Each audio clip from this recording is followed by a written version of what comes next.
Welcome to the lighter side of the dark side. It's your weekly freak show here on Renegade Radio. Also, Spotify, Stitcher, Deezer, Apple, all your podcast channels. It's the Dark Mark Show. I'm Dark Mark, the goth comedian. Never looked better, right, Hannah? Never looked better. Whose face are you wearing tonight, Mark? I'm not sure whose face. This is the 30% off special at Halloween Town. Whose face that is.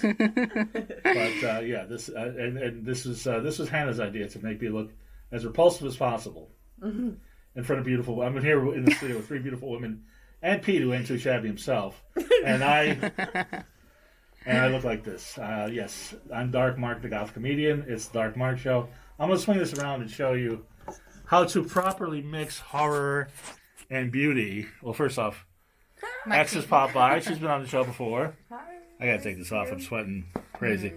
And then, see, that's how you mix horror and beauty. See, it's very subtle. It's prom night. It's prom night, and you got a paper cut because there's a little blood here and there, but it's not too much. It was a lot before I left my house and it all started falling apart. I was supposed to be the next generation of you Leatherface and you attack the prom kids. Oh, okay. Is that what it is? The one with Matthew McConaughey, my favorite one. Yeah, that's the best one. Anyway, that's Hannah Bach. Hello. Everybody's favorite vegan heavy metal DJ.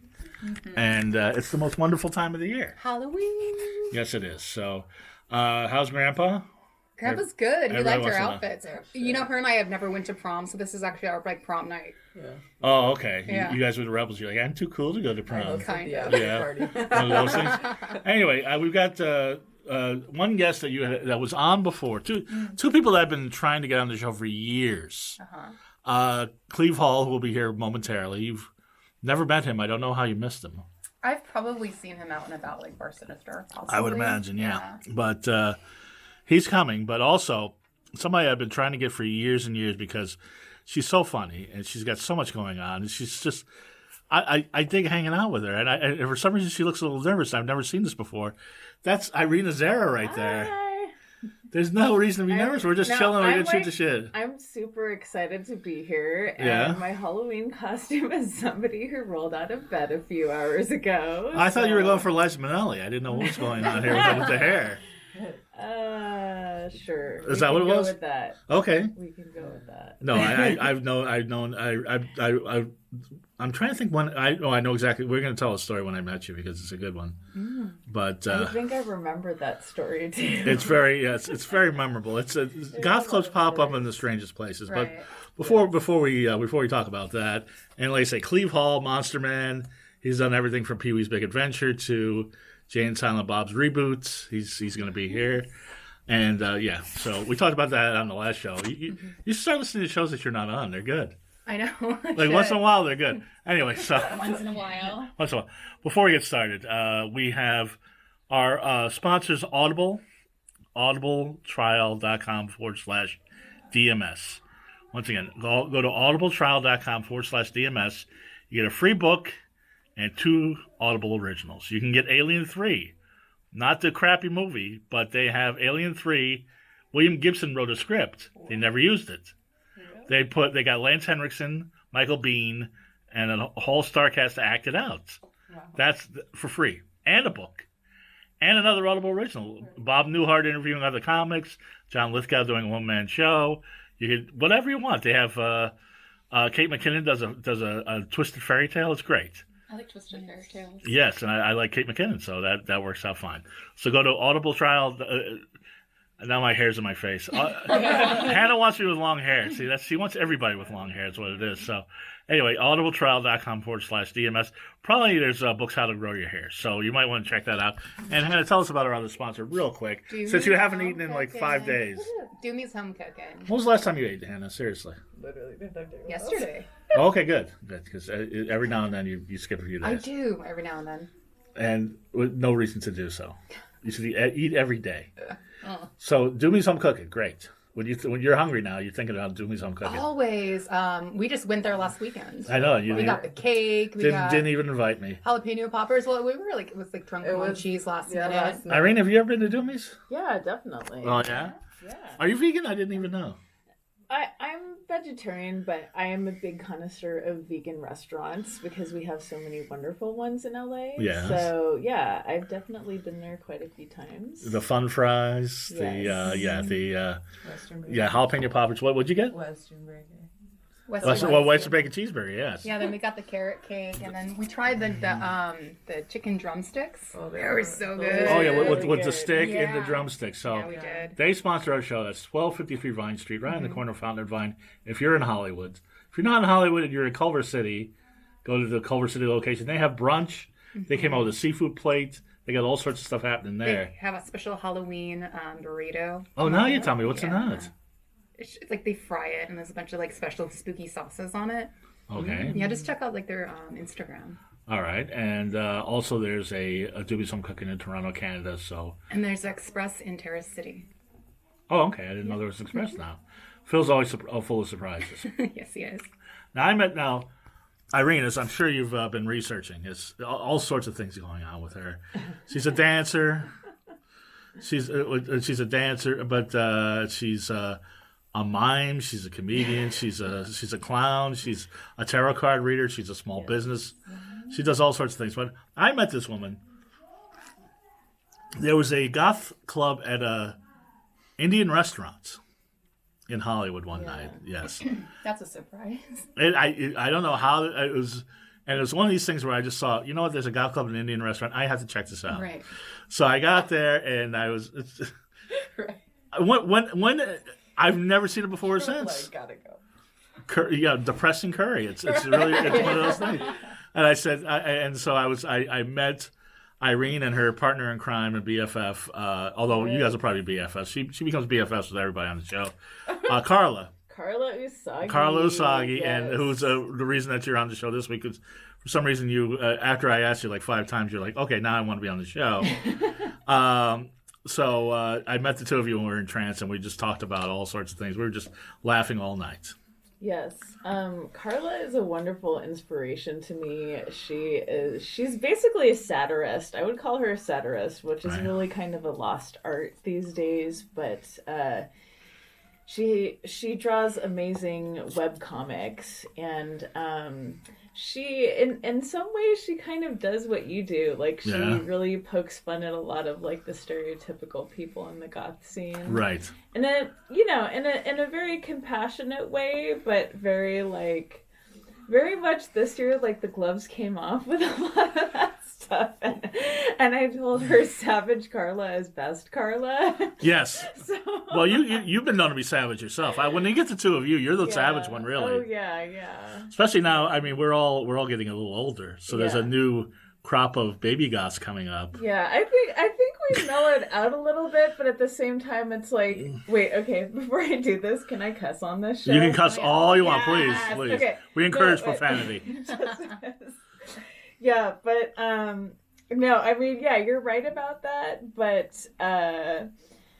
yeah, I think in as much as we're trying to usher the new crowd in, like our level of tolerance for the repetitive bullshit of Right. some people who have been around for a while has probably gone down. So Yeah. that's a big part of it. Yeah. So and it's Yeah. so what's the problem with the baby goths? What's your biggest pet peeve with the baby goths? I don't know that there's like, I don't know that there's a big problem per se, because I'm feeling really positive about like how supportive they are and how much they understand kind of like giving visibility to a certain subculture. Like I think they've done a really good job of that, but I'm also hearing, especially from other people who have been in the scene for a long time, that people are just like showing up to clubs to take selfies for like half an hour and then leaving. Like they're not necessarily invested to the same level in goth as like a social scene. They're kind of just like putting a lot of it on social media, but not necessarily invested in the same way. So I think it depends on the person, but there's good new blood as well. Because I know Hannah hates the young people that go to the Rainbow and the other places that she goes, Bar Sinister, and Yeah. well, what's the problem with them? Well, I mean, they're always really hitting on you. annoying Children. Yeah, are. It's like I'm old enough to be like your mom if I was a naughty teenager, you know? Yeah. So what? Same. It doesn't feel right. I have like a 21-year-old after me. I'm like, no, I'm 35. Right, but then didn't we? We've been here for a year and a half doing this show, and I thought we got over that you can date younger men. I can, but I don't want to. They're obnoxious. Right. Yeah. See, Hannah's got a type, and it's like it's what you would call a manther. I'm laughing because I knew you were going to say that. It's what you would call a manther. This is what we were laughing about the first time I met you, and we laugh about every time we talk. It's the male equivalent of a cougar. Yes. What's it called? But a manther. But she likes the metal manthers. Metal Manther. Okay. Metal Yeah. manthers with the long hair, and they're still rocking Bullet the. belt, nice butt. See, listen to this. But so the guy doing your tattoos, you're not really dating him. He's just doing the No, it's strictly professional. Okay. I just Danny, he's cool. He's a friend. Okay, but he still digs you. No, Okay. no, he's banging some bartender. That doesn't mean he doesn't still dig you. It just Manther. one has nothing to do. No, Yeah. this is one of the children. This is one of the guys in the 20s. He's 24. Yeah. I never got this, and you know I date older women. I date women from their 20s to their 60s. Yeah. And I don't care. I was on a date with a 24, 25-year-old, and he was so obnoxious. I tried to get drunk so he wouldn't like me anymore. He just liked me more. I took off. I went upstairs and gave them my phone number to one of the security guards at the Rainbow. Okay. Yeah. So that was the date. Was the rainbow? Well, it was after. I didn't want to go there. He's like, let's just go there. So I like riled up all my gay friends, and I was like, meet me here. I'm going on a date. Oh, okay. Yeah. Anyway, I forgot to you're a burlesque dancer as well. Yes. You're doing a lot of stuff. I was looking at all sorts of. Let's look on your website, and there's a lot of things I didn't know. I didn't know you were a mime. That I did not know. How did you get into that? Oh my gosh. Okay, so. Oh, the story behind this is hilarious, by the way. Okay. So, at some point on Facebook, I put that, like, one of my hobbies or something like that was being a huge boner killer. Okay.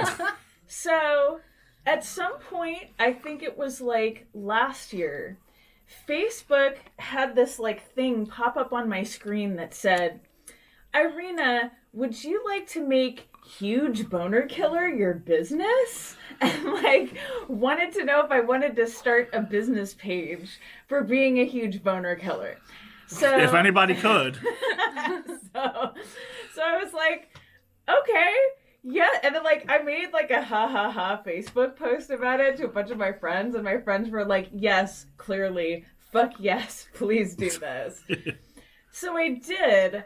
And then I don't remember exactly the process of how this happened, but I had created a mime character for an act in a burlesque show called What the Fuck Lesque that takes place on at least a monthly basis in Reseda. Mm-hmm. And I'd created a mime character for that particular show. So I had already kind of started being in this mime character.